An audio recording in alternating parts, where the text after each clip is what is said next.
Back in the garage today, back in the garage today. What's going on, guys? Back in the garage today, getting ready to do a few upgrades to my 2016 KTM 1290 Super Adventure. All right, so you know how you go out riding with your buddies and you see some cool parts on their bike and you're like, hey, I need that too. That's kind of what happened to me. Rusty and I went out Memorial Day weekend for a little over 1,000-mile ride. Look for that series or a few videos coming up on the channel here soon. We rode some really cool stuff. But I noticed his highway pegs on his bike and I liked them. So I ordered a set myself and we're gonna take my old ones off today and install the new ones, see how they do. Also, my windscreen on this thing, we'll talk about that too. We're gonna swap that out. I also noticed a couple other things, like I need a new rear brake rotor. I'll tackle that in an upcoming Back in the Garage video. It's actually on back order for a couple of weeks, but I'll do pads and a new rotor on the back, and then also probably bleed the brakes. I think I've done a video on bleeding the brakes, but anyway, let's hop into today's video. All right, so these are the Outrider Universal Highway Premium foot pegs, fully adjustable, all this good stuff. All right, so these are the ones that are 7/8 to 1 inch. These do require some gaskets to fit on my bars. They may or may not on yours. I'll link these down below if you want to check them out. We're just opening up the box right now to take a look. These are the rubber gaskets. The only downside to these at all is I would have loved to have them like they are on Rusty's bike where they just clamp right on, but it goes off the sides of your crash bars, and that's just the way mine are. Installation instructions. We've got all of the hardware here. That looks nice. We've got the pegs themselves. I'll tell you what, I mean, the packaging's top notch. They even include some blue Loctite on there. Cool. And then we have the clamps. Everything's kind of fun to get out of here, that's for sure. Mounts for the clamps. And then the clamps themselves.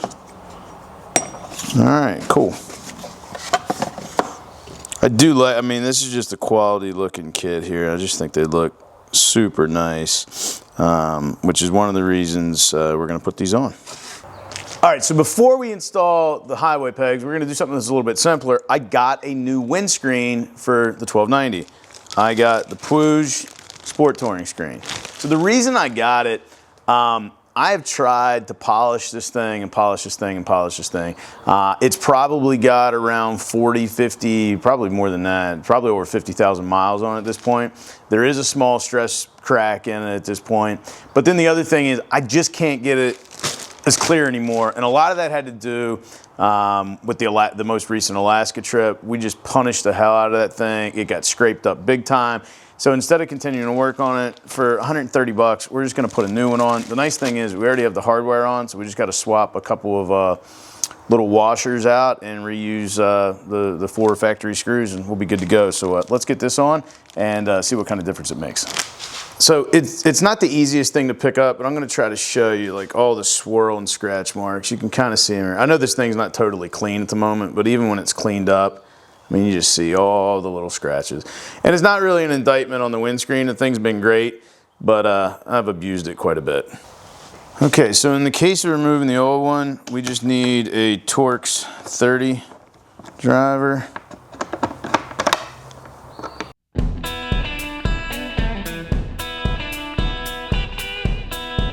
That's it. Now, it's already got the little mount posts in here from the one I'd already installed.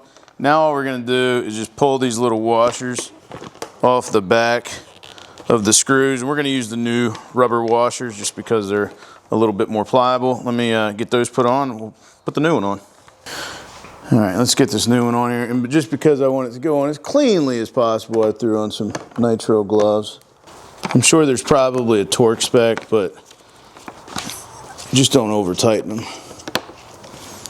Holy crap, does that look better. All right, so while this looks like the same windshield I just took off, this is actually the bigger one. This one measures 18 inches, where this one is 15 inches. This one was okay, but I always had to run it in the lowest position. This is in the lower position right now, but it's the lowest of low, meaning you do have the adjustment over here to bring it up, which gets it up to about the height the other one was. The other thing I can do is flip-flop these mounts, which I think I'm actually gonna do, because I never liked the fact I had to run them in the lowest on the old one. So I'm going to flip-flop those real quick, see what that looks like. It'll raise the height a little bit, and it'll also give us a little bit more when we have it in the higher position.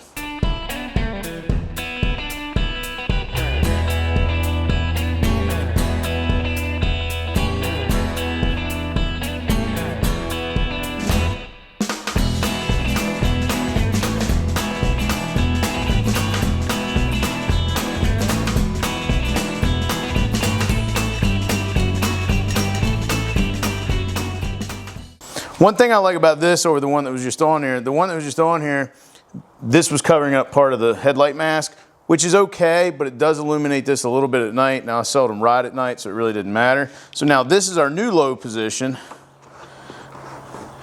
and this is our new high position, which I had to do a little bit of measuring, but I think pretty much gets us back to where our windscreen was before at the highest amount. But let me get the tape out and measure here real quick and see what happens. All right, so if my measurements are correct, the new screen in the highest position is just about a 1/4 to 1/2 inch lower than the old screen in the lowest position. But I think this is gonna work well. I'm gonna test it out. I'll let you guys know what I think. I can always put the old one back on, but I wanted to try the little bit shorter one. All right, so starting here on the right side of the bike, you can tell these are a little loose. They've been down a couple of times and such, but these are the MFR pegs with the U-bolts I've been using for a long time. We're gonna use a 13 millimeter and get these off.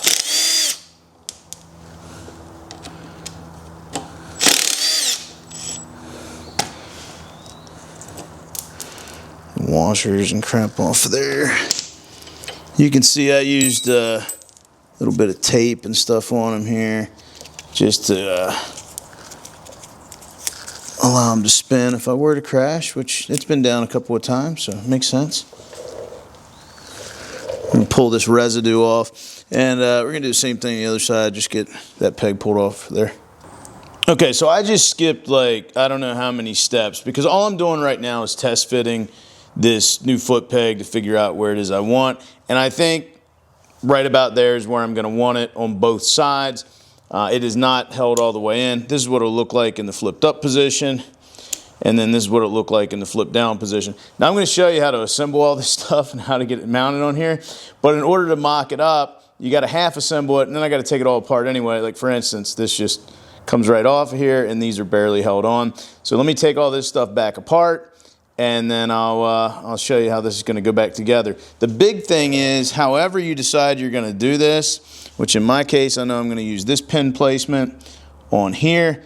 Make sure you keep track of that, because we're going to have to, when we go over to the bench to assemble this to this piece here, we need to make sure we know what the orientation is.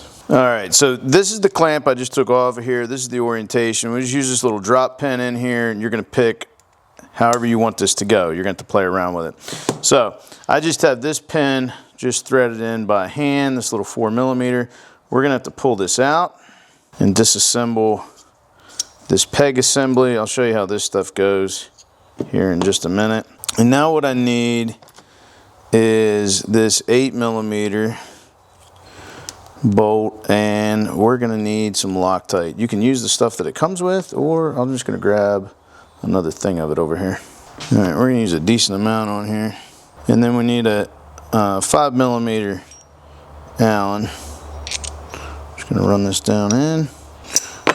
All right, so with this locked in place, now we're ready to head back over to the bike and clamp this back on and see how it looks. Okay, so before we can go to mounting this, because of the size of the bars I have, mine are the 1 inch, we need this rubber gasket in place. Now you can cut it shorter if you want. I'm going to leave mine the full length just to provide as much friction as possible. I'm going to grab another part of our mount here. And then you've got options. You can put the bolt through this way, or you can put it through the other way. When I was test fitting them, I had the opposite way, but now we're going to do it this way because I discovered it will hold the nylon nut here in place on the back side. There we go. And then we just need our 5 mil. All right, so now we just need a 5 millimeter Allen. We're just gonna get this one started. Okay, do the same thing here. Don't worry about the orientation of it at the moment. We're just trying to get it started. a few threads. Also because it is a nylon lock nut, you don't have to worry about Loctite on these. Okay, so now I just want to get it parallel the way I want it, and then we're just going to start to tighten this down. I'm going to go back and forth a little bit. All right, now we're going to move up to a ratchet to strap it down tighter.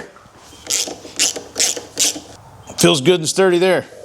All right, now the last thing we need to do is get our foot peg back in. So the foot peg sits in here like this. Well, we had these two little plates, and basically you want these plates to orient with the mount here. You don't want them sticking out or anything. So they're really only go one way. So we're gonna set these up. This is the top of our peg. So we're gonna put the little plates on there like this. The big hole is lined up with the hole in the peg. And then basically you're just gonna squeeze these together and work it into place there. Should hold for a second. Then we're gonna take our bolt, put some Loctite on the threads, and then this will run through here.